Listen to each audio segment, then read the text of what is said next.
So all of this road on this side of the park is completely shut down right now with the flooding.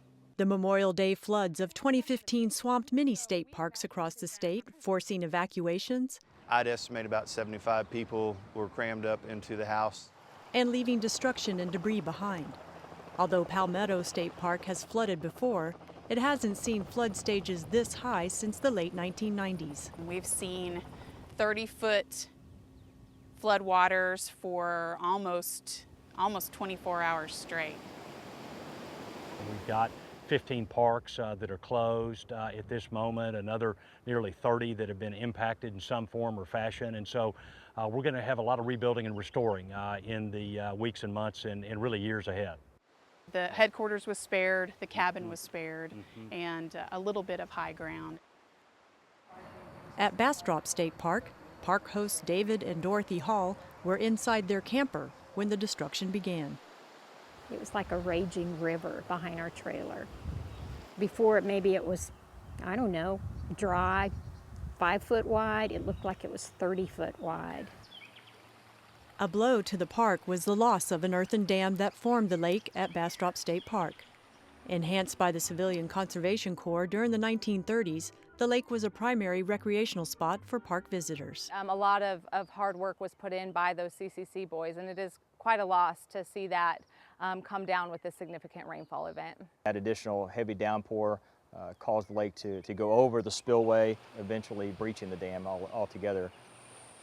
You know, we've been through a lot here at this state park, and to see the lake empty is pretty tough. Flood stage is 13 feet, and it crested at 43, and it went up 33 feet in an hour. At BLANCO State Park, the recently added Kids Naturescape Activity Center was washed away. 2 years and $40,000 worth of donated funds from the Friends of BLANCO State Park had provided a climbing wall, sandbox, rainwater collection tank, and benches for parents to sit and watch their children. The only item still standing is the one for the younger children's side. We had beautifully landscaped it with wildflowers and native trees. Yeah, it's on the way to the Gulf. Nearly half the state parks across Texas have been impacted by the floods, and Texas Parks and Wildlife will feel the loss of revenue from visitor fees, which pay about half the cost to run the state park system. Because of the diminished visitation, because the parks simply aren't accessible now and won't be in the near future, that's going to have a significant impact on the agency. Day use area was hit the hardest. Everything along the bank where we're standing was shade shelters, picnic tables, barbecue pits. As you can see, we're pretty much at a complete loss. But there is some hope for recovery.